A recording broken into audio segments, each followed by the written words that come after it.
What's up? It's your boy Brian Ash, aka the Handsome Fister.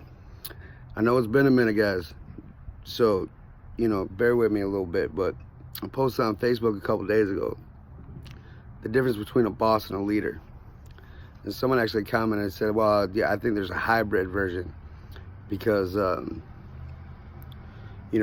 either way, you either get screwed over by being too much of a leader, and you can also get screwed over by being too much of a boss."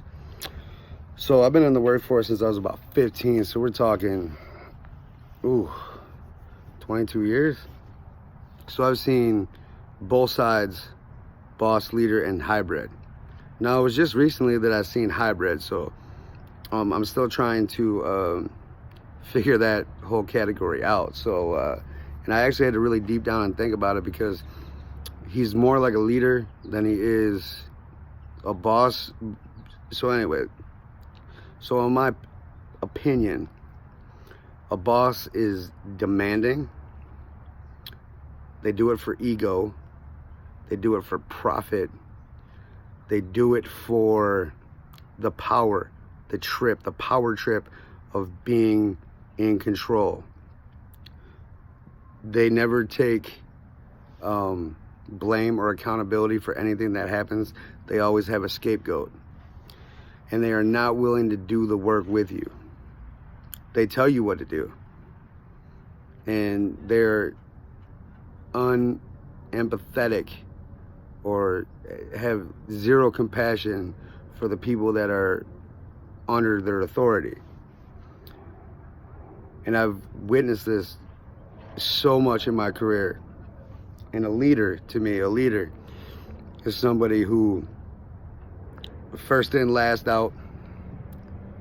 They work hard, they're dedicated, they're compassionate towards the people that they work with, and they lead from the front. They'll show you how to do something instead of tell you how to do something, and then when you mess it up, they demean you. A leader also will try and uplift the team, where a boss will try and bring down the team. A boss doesn't want anybody to be at his level, and a leader is trying to train his replacement. Because let's face it, people get older, and they need people to step up and handle business for them. So the hybrid category, this is a tough one. So a hybrid between a boss and a leader is somebody who's been screwed over by being either too nice, too empathetic, and they will have to pull in some of that, demand stuff. So with that being said, like, that's the only difference I see, right? Like, my current supervisor, he's kind of like a hybrid, actually. That's why I just, when I saw that comment, I'm like, yeah. So, he is kind of like that, because he's more of a leader, because he understands, he's been through it all, so he understands every side of it. But he also knows that he's got to get it done. He's got to get it done in a certain time. He's got to get it done within a budget, and he's going to make sure that he stays on your head to make sure that you get it. So that's where he kind of goes boss mode a little bit every once in a while, and he'll get upset, and but then he apologizes for what he said and how he went about it.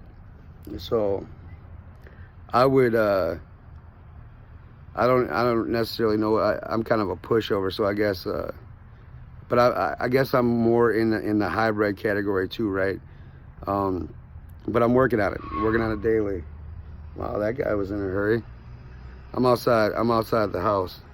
I like to do vlogs and fresh air, and it's about to rain, so I just want to knock this one out. So, but I've worked for so many bosses that I didn't want to, and so many leaders. So it's more so the percentage is higher for bosses than it is leaders. So how I determined my style when it was my time to take control of a project or take control of a piece of the project was I took all of my favorite attributes of the people that I worked for, and I tried not to do anything that I didn't like about them. So I learned from them and learned from their mistakes to be able to make me a better leader or a better supervisor than I ever had. Sometimes it works, sometimes it doesn't, because people take advantage of that. People take advantage of the empathetic compassion and you know, my family first, you know, leader sacrifice. So there's been times where I've been on projects where someone needed to go home for something or someone needed to do something, and I stepped in and did what they did so they can handle their business. And the bad thing is certain people took advantage of that, and they took advantage of the fact that I was cool enough to let them do that, and so it got me in trouble. And so, oh yeah, this is the most. So how I said a boss always has a scapegoat. A leader will take blame.